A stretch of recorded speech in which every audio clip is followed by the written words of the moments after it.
morning, everybody. Welcome to historic Adams Academy on a historic day. Many of you know this was the site of John Hancock's birthplace. And the Adams Academy was a school for boys built at the wishes and will of John Adams.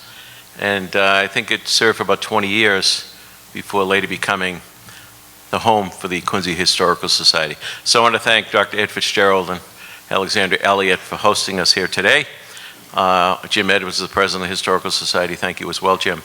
I also want to acknowledge we have some distinguished platform guests that will be speaking, but I want to acknowledge some of my colleagues in government who are here with us. I know I just saw Representative Taki Chan come in. I saw District Attorney Morrissey. I saw the Norfolk County Treasurer Michael Bellotti. I see our Ward 1 Council David McCarthy. Did anybody else poke in? Oh, certainly don't want to miss anybody. With that, again, welcome on this great day. As we all know, Quincy is a special place for many, many reasons, with some incredible historical, cultural, architectural assets that we enjoy. Sometimes we probably take for granted. This place is certainly one of those great architectural jewels. Today we're going to be talking a little bit about a new concept, a new idea to create an Adams Presidential Center. We are fortunate to have in the city the presence of the Park Service, which oversees the Adams Old Mansion at Peacefield, the birthplaces. We have the crypts down the street, the final burial place for President John, his wife Abigail, John Quincy, and Louisa Catherine, and the crypts of the United First Parish Church, which was built with money left from John Adams, once again.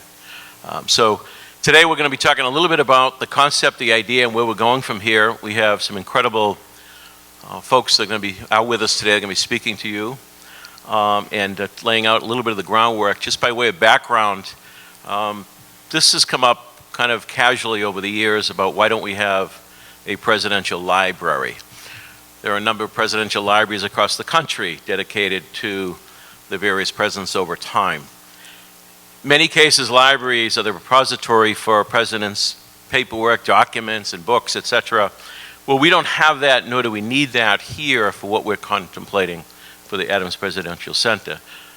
And we're in the infant stages, but we view it really as more of a place of engagement, civic engagement, a place to really get some educational experience about the history of our country, but really about the contribution of public service made by the Adamses, and hopefully to inspire generations that with citizenship comes responsibility. And we are a great country today because of that and because of the Adamses and so many families like them. I also want to just acknowledge my predecessor, Bill Phelan. After the last election he and I sparred in, he talked about we should go after the John Adams books. John Adams books collection, which was once housed here, eventually was turned over to the Boston Public Library in the late 1800s. They're not his writings, they were his personal book collection. There's about 3,000 books in that collection. And we are pursuing that, but it's not contingent. This project is not contingent on to have those books. And I think it would be a nice thing to have them, but this is really about establishing a place to create some incredible opportunities, civic engagement, to continue to tell the story of the Adamses and their contributions, but also the story of America. Where we've come, where we're going, and to understand that this history is important. We're going through some crazy times, and it would be a major mistake for this country to dismiss and eliminate some of the history that we're so proud of. We learn from history. The Founding Fathers, and I would suggest Abigail, Founding Mother, they were flawed people. They weren't perfect. But when you think about the experiment they created that we enjoy today, it's absolutely remarkable. So I'd like to start off with, we have created a foundation, nonprofit foundation, with 3 charter members. We will build from that. The foundation's role is going to be to raise significant private monies to help build this facility and to oversee the design and construction of this facility as well. And I've asked my good friend, Quincy man, a great patriot, we talk about patriots today, General Joe Dunford. He served as the 19th chairman of the Joint Chiefs of Staff, which is the nation's highest ranking military position. And he was also the commandant of the Marine Corps. And of course, as chairman of the Joint Chiefs, he was responsible for advising presidents on so many issues around the world. General Dunford is a true patriot and a great American. He's going to chair the Adams Presidential Center Foundation. General Dunford.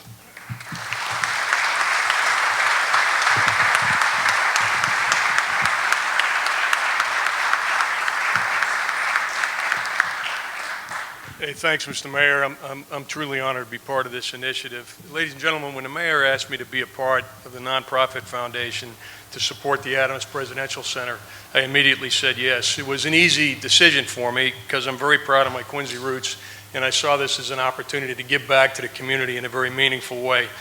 I'm also enthusiastic about being part of an initiative that will celebrate the freedoms that we enjoy as Americans while reminding us of our responsibilities as citizens.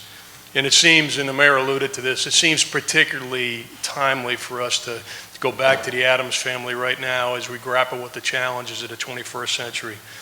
Broadly speaking, the Adams Presidential Center will preserve the history of a truly great American family, promote the concepts of citizenship and selfless public service embodied by John Quincy, Abigail, and Louisa Catherine Adams, and inspire visitors to be engaged citizens in the service of their communities and our nation. And the mayor hit on this theme, and as we talked about, this is really not just about preserving history, it's about inspiring people to do things in their communities today.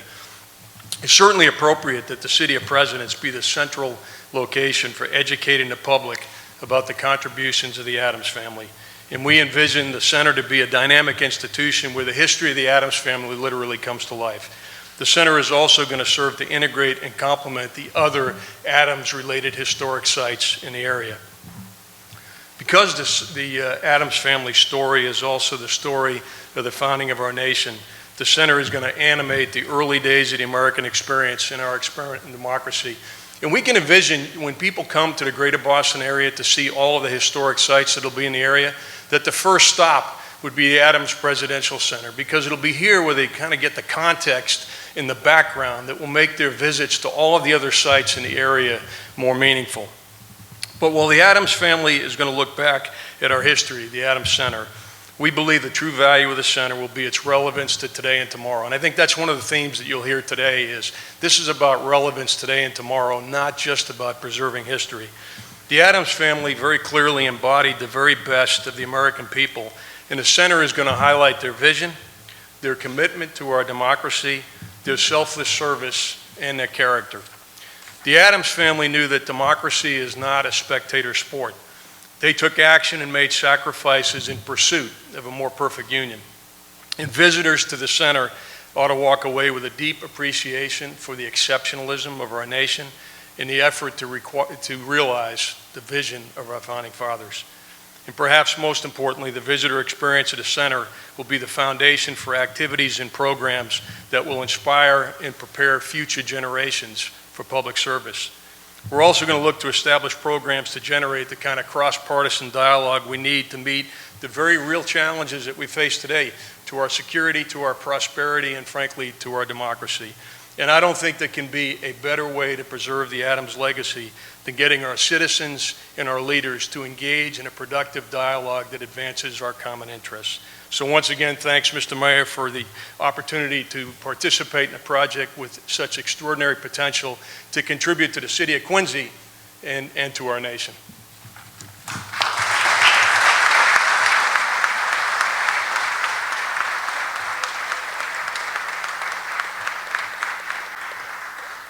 Thank you, General.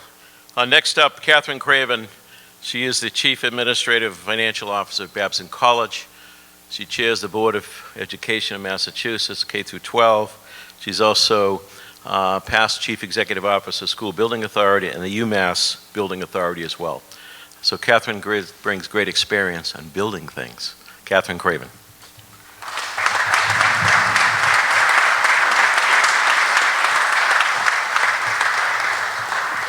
Well, thank you, Mr. Mayor. You know, it's quite an honor to be asked to be part of the founding members of this foundation, along with General Dunford and Congressman Delahunt. My background, not only am I the chair of the Board of Education currently, but having worked on state budgets for 10 years in the House of Representatives, I am keenly aware of the modern-day relevance of John Adams's words in the Massachusetts Constitution.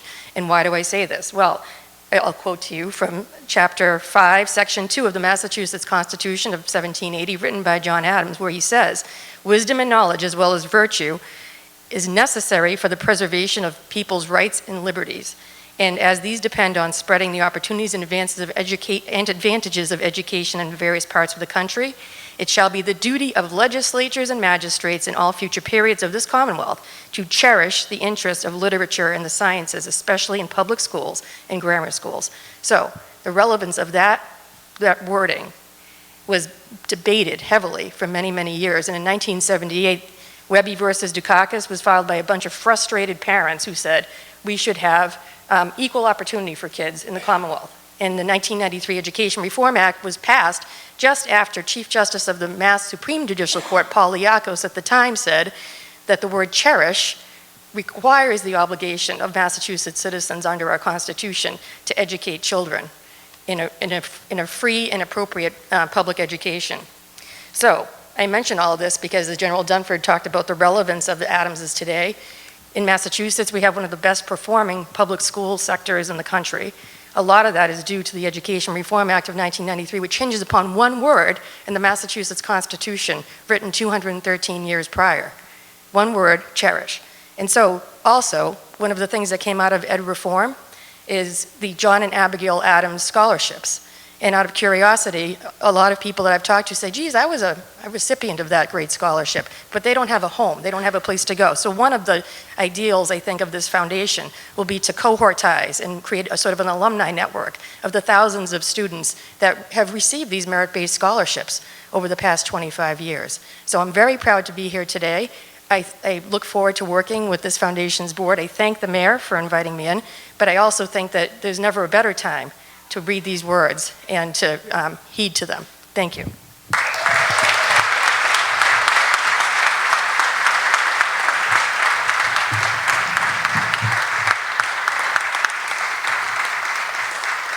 Before I bring up our next charter member, I did want to acknowledge Joe Shea, he's a county commissioner over here, president of our college, Rick Cristofaro, Quincy College president, and Marion Peak, who's superintendent of the Adams National Historic Park.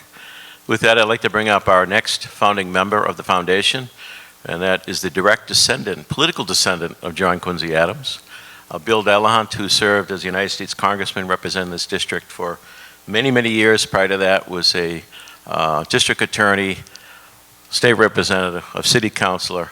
But more than that, Bill understands the importance of history and the relevance of the message of the Adams Presidential Center today. So with that, Bill Delahunt.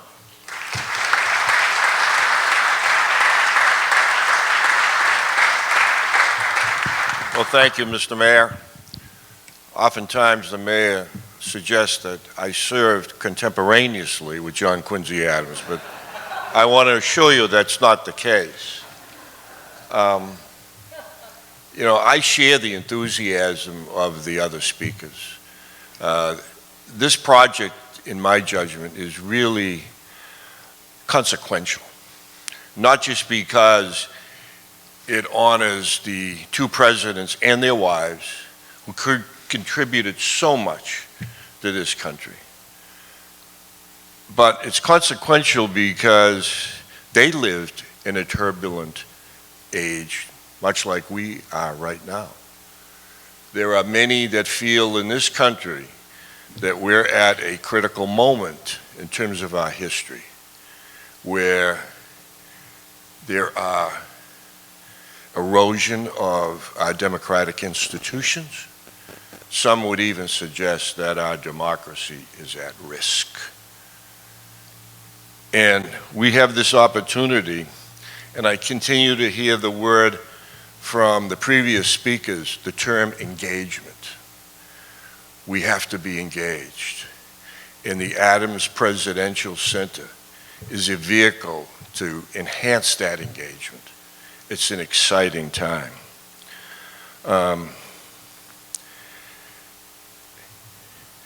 You know, both men particularly John Adams, and I think it was Ms. Craven that alluded to this, really recognized that for democracy to be successful, there has to be a well-informed and engaged citizenry.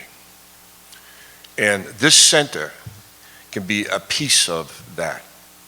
When, ironically, and again, it was Catherine Craven that mentioned this, it was John Adams, who was the drafter of the Massachusetts Constitution, that incorporated public education in that draft, in that document. And ironically, we're at a time where it would appear to me, and I'm not a professional educator, that we have an appropriate focus on sciences and math. But somehow what has been relegated is civics and history. It's needed now more than ever. It's needed now more than ever. And I am confident that we can play a key role. Those of us that are engaged, we can play a key role in not only assuring that our democracy survives, but actually prospers. And what better place to do it from here, from the City of Presidents, where in many respects it all began, right here. I'm so excited about this project, I really am. And I really look forward to working with the General, with Catherine, the Mayor, and the Board.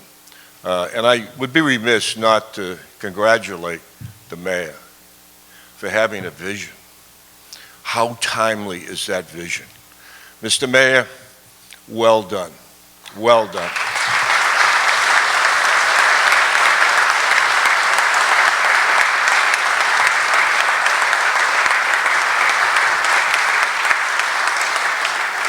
And I just looked over at Adam and he's giving me the hook, otherwise I'd read this entire speech. Thank you very much.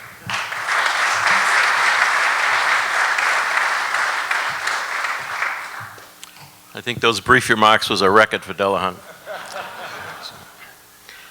Next up, we're delighted to have with us today Congressman Stephen Lynch, who has been serving in the United States Congress since 2001.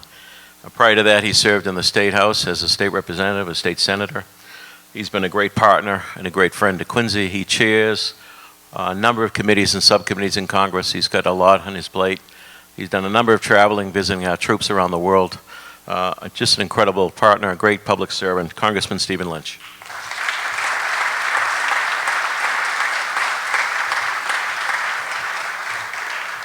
Good morning. Thank you, Mayor. This really is this project, as many others, are really a wonderful reflection of Tom Koch's love for the city of Quincy and his deep appreciation for the historic capacity here.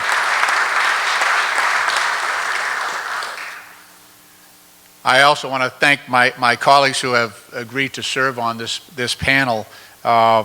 We are in such good hands, and I just want to thank General Dunford and Bill Delahunt and Catherine Craven for bringing their enormous talents and their skill set to this project, and I am sure that we will have a success that is worthy of our mission here.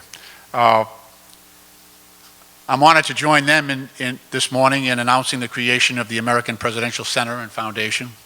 The American Presidential Center is the culmination of a years-long effort, spearheaded, of course, by our Mayor Tom Koch, to honor the legacies and the lives of Presidents John and John Quincy Adams, as well as Abigail and Louisa Catherine Adams and their families.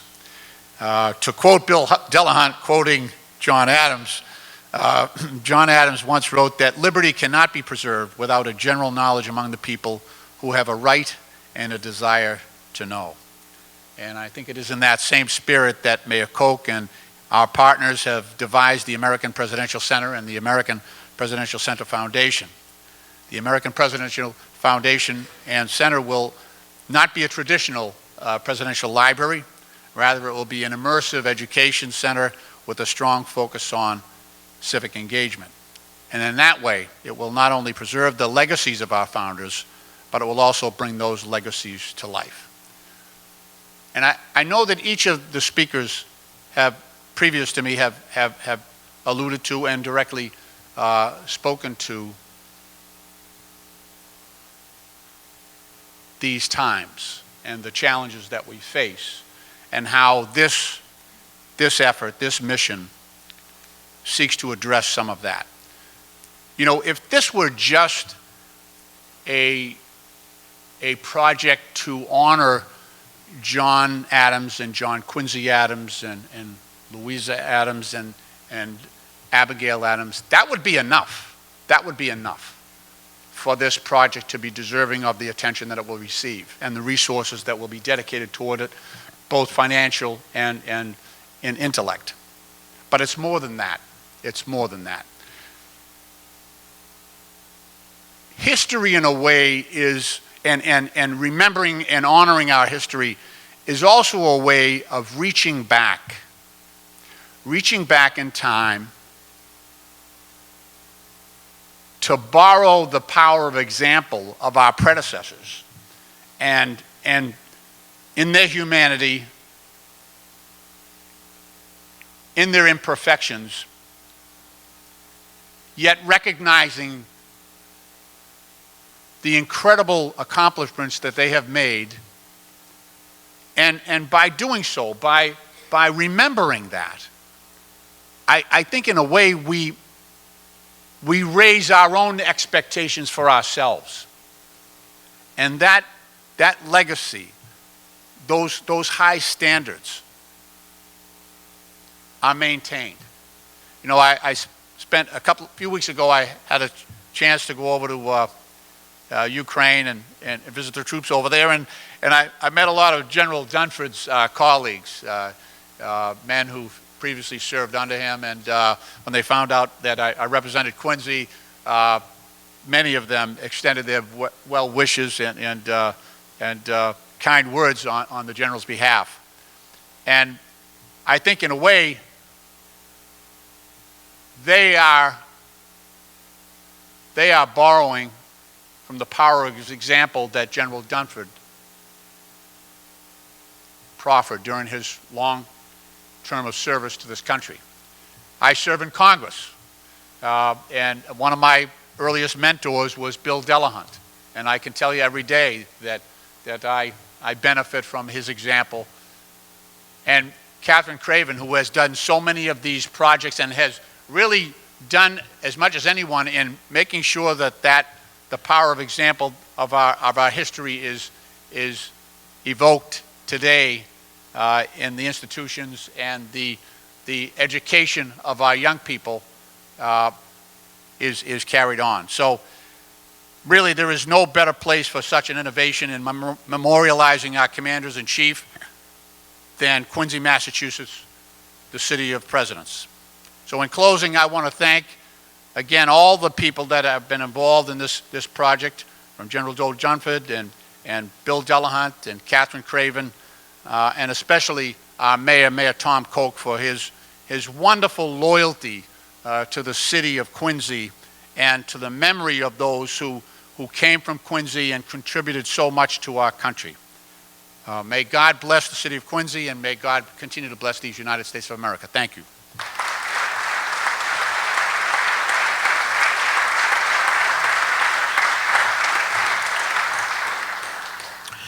Next up, we have with us the Secretary of State of the Commonwealth of Massachusetts, Bill Galvin, who also serves as and oversees the state archives, and there's some gems at the state archives, including the Constitution that was written by John Adams.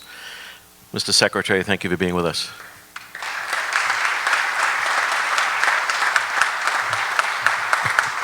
Thank you, Mayor. I'm delighted and welcome the opportunity to join with you this morning to commend all of you, commend Mayor Koch and this inaugural board. You know, for many years as chairman of the Mass Historical Commission, I've always felt that, though I'm a Bostonian, as most of you know, that Quincy has been rather slighted because we have all these tourists, and one of my other responsibilities is to welcome tourists to the State House and all that. And they all come to Massachusetts rightfully in search of history. And they find their way to all the Boston sites, but they never get to Quincy, when so much history is right here in Quincy. I've tried to remedy that through the years by supporting the Church of the Presidents and making sure it's open for tours. It's really not just unique because it's the resting place of two presidents and their wives. They're rather memorable wives who are American historical figures themselves, but because it's really such an important part of our history. Our legacy in Massachusetts is the history of America, and it's so important that we share that with the rest of the country and indeed the world. And by doing this now, you're advancing not just Quincy's place in that story and the Adamses' place in that story, but our collective tale of history and democracy. I was thinking of one thing, though, that I think is particularly appropriate for this moment. John Adams was the first incumbent president to be defeated. His son was the second. And when they were defeated in their quest to reclaim or keep the presidency, neither one of them promoted an insurrection. None of them suggested that they should storm wherever the votes were being counted to make sure it didn't happen. So many years ago, they were ahead of all of us in seeing the importance of the peaceful transfer of power. Even to people they clearly didn't like, or at least at the time John Adams didn't like Jefferson. He came to like him later again. But the reality is they were a marvelous example for us and for our country and for the world. We speak as Americans of how proud we are of the peaceful transfer of power and the significance of elections and democracy. The people that first tested it out were the Adamses, and they showed us the way. And by memorializing them and advancing their advice and their ideas and educating people about them, you do Massachusetts a great service, you do America a great service, and you do the world a great service. Congratulations and best of luck. Thank you.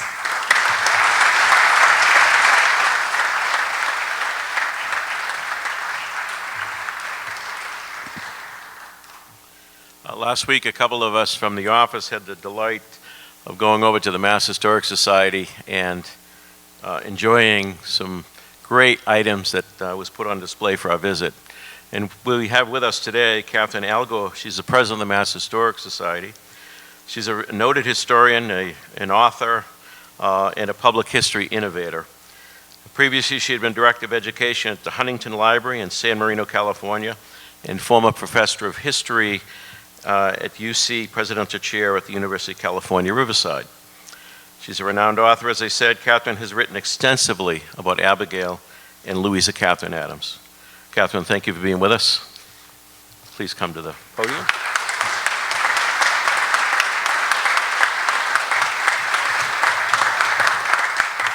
Good morning, everyone. I'm so pleased to be here.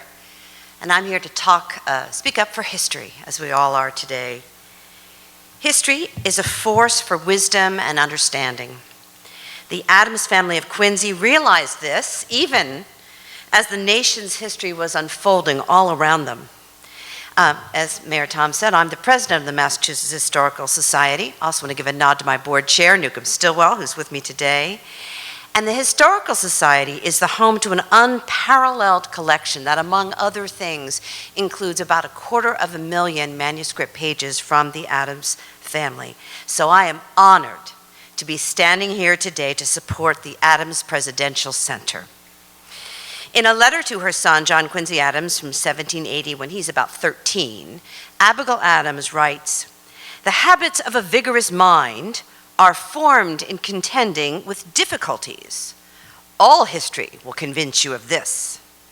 Great necessities call out great virtues. When a mind is raised and animated by scenes that engage the heart, then those qualities which would otherwise lay dormant wake into life and form the character of the hero and the statesman." And of course, John Quincy Adams went on to be a great statesman, continuing the family's commitment to public service. About 100 years after that, his son, who was a third-generation statesman, Charles Francis Adams, notes in the Boston Evening Transcript, From 1765 to 1880, the history of the Adamses is so closely associated with that of the country that those who are not familiar with it cannot be fairly said to understand that of the United States. Okay, he might have been a little prejudiced there, but I agree. Learning about the Adamses is a terrific way to explore American history and timeless and timely themes such as the impact of conflict, the nature of power and leadership, and the ways in which people and communities interact. Thousands of letters. They corresponded with family, friends, and colleagues, discussing daily life and momentous issues, and in doing so, they offer invaluable insights to the political, social, and cultural fabric of American society. History surrounds us, nowhere more so than here in Quincy. A wide range of voices and lived experiences surround us as well. At the MHS, we believe that historical understanding is critical to creating a better world. Learning from our past through curated experiences and primary source materials, such as the Adams Papers, enables us to have a deeper understanding of our nation's history and underscores its significance in our everyday lives. Congratulations to Mayor Koch and the City of Quincy for bringing the gift of history and the Adams family to Massachusetts, the nation, and the world. Thank you.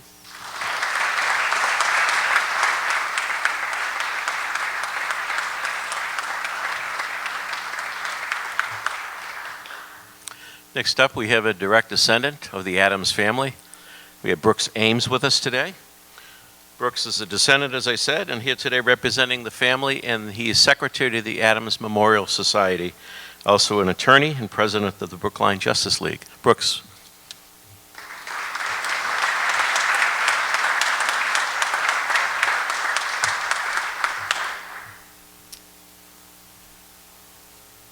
By some accounts, John Adams took nearly 6 hours to deliver his closing argument to the jury in the Boston Massacre case. His son, John Quincy Adams, argued the Amistad case to the Supreme Court for 7 hours over the course of 2 days. I promise to be briefer. As the mayor said, I'm here as a representative of the Adams family. My namesake and great-great-uncle, Brooks Adams, was the last Adams to live in what we call the Old House, the house John Adams and Abigail bought not far down the road from here in Quincy after the Revolutionary War. I serve as the secretary of the Adams Memorial Society, the organization that donated the Old House to the public 76 years ago. I read the deed of trust yesterday, and the words seem to be relevant to this occasion. The deed states that we are donating the Old House property in part as an educational exhibit and with the purpose of fostering civic virtue and patriotism. That same spirit seems to animate what the City of Quincy, the mayor, and the foundation are doing here with this center. We are pleased the city is honoring the legacy of John Quincy, Abigail, and Louisa Catherine, and protecting and preserving that legacy. Thank you.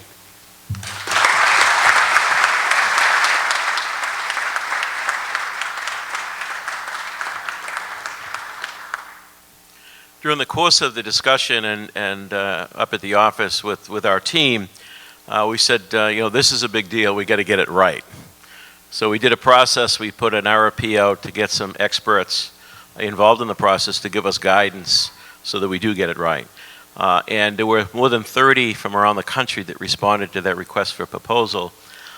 Rich Mahoney, Chris Walker, and some of my staff served on that committee, and they narrowed it down and then interviewed several, and we ended up choosing two remarkable companies that bring great experience and enthusiasm to the project.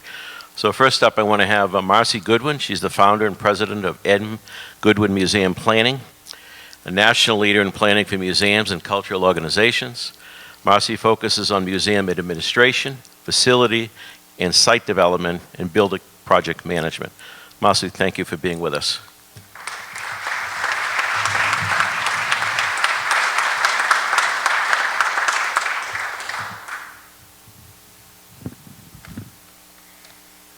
Good morning.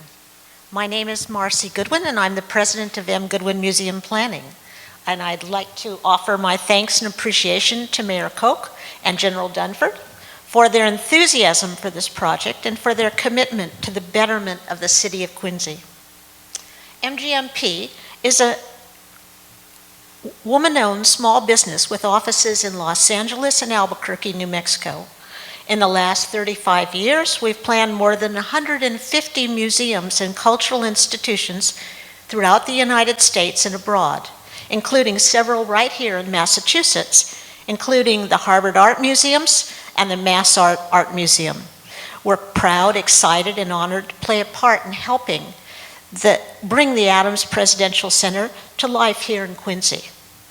At MGMP, we have a commitment to enhancing public and historic spaces and to helping communities define themselves through their civic organizations and sites, and to collaborating with our clients to realize their visions.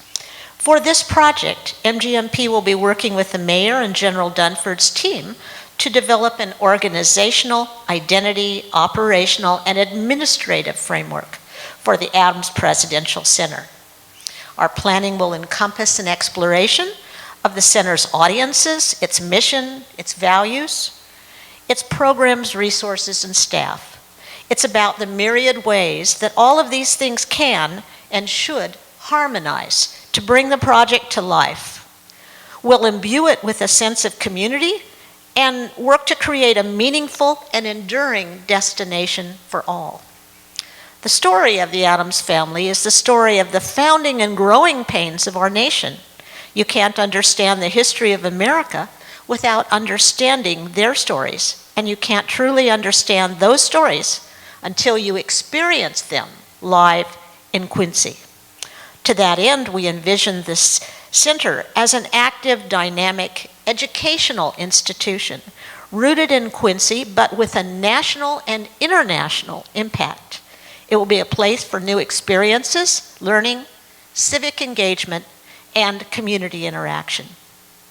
At MGMP, we often say that museums and presidential centers aren't community centers, but they are centers for the community.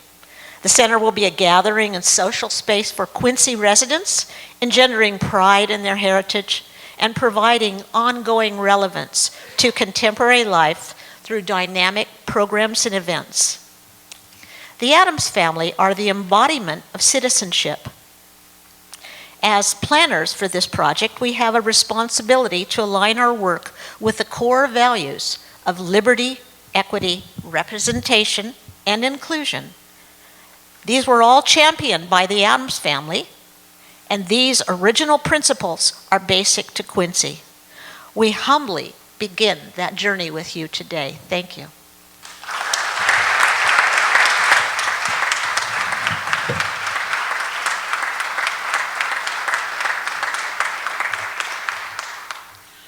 And the other partner in that effort is with us today, A.J. Gailey.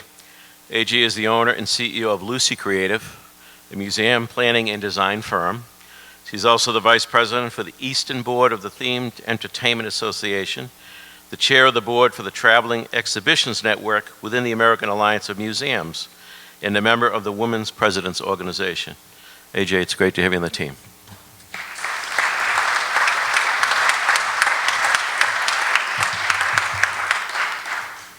Good morning. Thank you for this opportunity. My name is AJ Gailey, and I am a founder and CEO of Lucy Creative. We are a women-owned planning and design firm. Our mission is to bring to life the vision of civic, cultural, and corporate organizations around the world. We accomplish our objective by creating interactive exhibits and dynamic spaces. Our organization is both humbled and honored to be included in this incredible team that is building the Adams Presidential Center. For more than a decade, Lucy Creative has led award-winning exhibition design efforts for numerous national, state, and local organizations.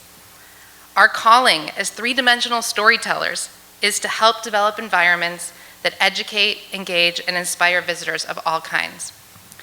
The Adams Presidential Center is an opportunity not only for Quincy, but for our nation. The center answers Mayor Koch's recent question: where do we want to be as a community in 2025? Mayor Koch's question really spoke to our team. We contemplated the approach and contribution we could make to bring this new local national treasure here and around all of us.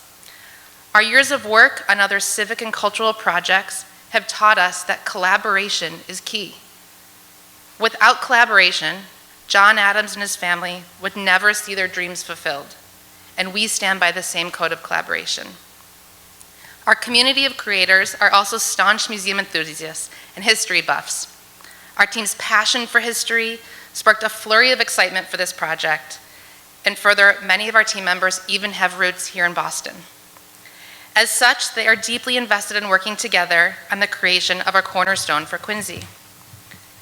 The Adams story was a coming-of-age tale of the United States and its Constitution, and the Adams' story reveals the roots that are deeply ingrained, political and social challenges that our country still grapples with today. Further, these stories also give us role models for principled action and selfless public service to face those challenges.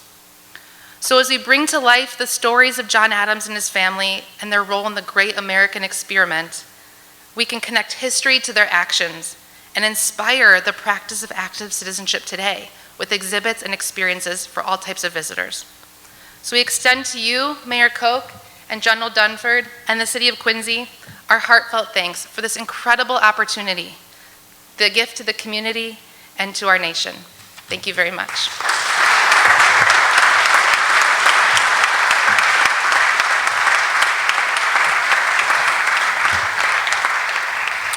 Thank you, AJ. I do want to acknowledge with us is State Representative Bruce Ayers, who has served as chair of the Tourism Committee in the House of Representatives for many years. Maybe you'll find a little money toward this effort, Bruce. I also want to acknowledge the Superintendent of Schools who's been in the back there, Kevin Mulvey. We have already engaged with the Quincy Public Schools. As part of the effort going forward, we're now putting together an advisory committee. The Deputy Superintendent, Aaron Perkins, has agreed to serve on that. Marianne Peak has agreed to serve on that. I know Ed Fitzgerald is going to serve on that, as well as a number of other folks from our community. I'm going to be asking Secretary Galvin to appoint somebody to serve on that, Congressman Lynch to serve on that, his designee, as we bring people together to make sure we do get it right. We do want community input. We do want to have that tie, as was mentioned by a number of the speakers, between our kids, our educational institutions, and the center. I do see in the future a great partnership with Quincy College as we continue to grow this idea and this plan. So we're grateful for your presence here today. I want to thank Rich Mahoney and Chris Walker, my Chief of Staff. They're off to Philadelphia later today. Fortunately, they don't have to go by horseback as John Adams did every time he went to Philadelphia, but they're on the mission with our team to immediately get going to work and see what's out there in other institutions and bring that together. Bob Damon is our Director of Heritage here in the city. Dagny, say hello, our Tourism Director. Former Treasurer Tim Cahill with us here today. This is a great effort. This is a great beginning. We're just coming out of the starting gate. There'll be more to come. We'll keep you informed. Thank you so much for joining us here today. God bless. First, as we talked about today, we think it's really important to preserve the history of the Adams family. They're such an important part of the city of Quincy, and I think there's better ways than what we've done to date that we can preserve that history. But more importantly, the other words we talked about today were promote and inspire. And we want to promote the kind of values that the Adams has stood for. When you think about the kind of values that we hold up as the ideal in our country, the Adams family, they actually represent those values. And so we think it's important to promote those values. But then most importantly, given the challenges that the city faces, the country faces, we all face every day. And I don't mean today different than any other day. We always have challenges. What you really need is you need leaders to step up and be willing to be engaged in their communities. And what we hope above all is that young people, and frankly other people, visitors, will be inspired by the example of the Adams family and then go back to their community here in Quincy and elsewhere to do something about their challenges that we face. Has the foundation itself been formally established? So we're just starting. Today is our opening event. What we fortunately have is some volunteers to be part of the foundation, and the real work of the foundation is going to begin now that we've had this opening announcement. Do you have a board already appointed? So far on the board is just myself, Catherine Craven, you met earlier today, and then Congressman Delahunt. So the three of us now will start the work of the foundation and building it out with additional members. Where do you envision the center actually being built? Yeah, so Joe, I'm not going to answer that question today. The mayor will have more details on the physical location. I don't want to get out in front of the city in terms of those kind of details, but certainly right here in Quincy Center, you can expect that this will be the hub of all the activity for the Adams Presidential Center. Is there a goal for fundraising right now? We don't have a numerical goal.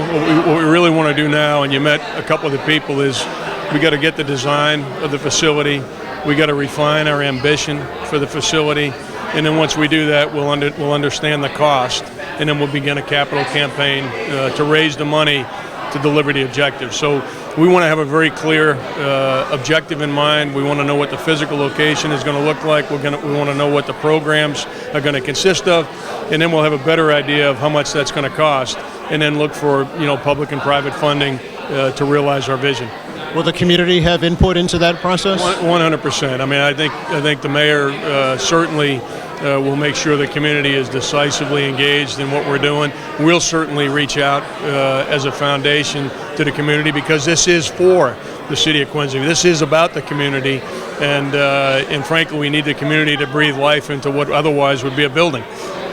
Why do you think this is happening now, General? Is there a point to this particular point in time? Well, I think that this is something that for a long time people have looked towards the absence of an Adams Library and wanted to do that. And I honestly think right now it's the right leadership at the right time to take the initiative to move it forward. The mayor is the first one that raised it with me probably about a year and a half ago, and so I'd have to give him credit for actually the initiative right now. And then people like Congressman Delahunt and others, Congressman Lynch here today, give them credit for putting their weight behind it as well. And so I think it's really, like so many things in this category, it's the right leaders at the right time with the right vision, and here we go, off on what I think will be something that's really going to contribute to the city of Quincy. And as was talked about today, I think it'll have a national profile as well. Can you talk to us a little bit about what you envision happening here with the Adams Presidential Center? Well, first of all, it'll be a center, and the center, it means collaboration, participation, not just a single group, but many teams coming together and many units of different representatives in different constituencies, as well as different organizations. So a center is the combination of all of that. How do you envision the city of Quincy collaborating with the center or utilizing the center? Collaborating and utilizing. Well, I would say leadership is number one, and they're offering an astonishing kind of leadership in this, putting themselves forward to assemble a team that is powerful, impressive. What do you think are some of the main obstacles to overcome to establish this center? Well, it's only money, but other than that, there are none. And I think in this case, the enthusiasm and the knowledge of the importance of this place is really a motivating factor for so many people. I mean, how could you miss two presidents from this same town? And it was a town then. And also the leadership of the rest of the family and the amazing role that these people played in America, not just Quincy, not just Massachusetts.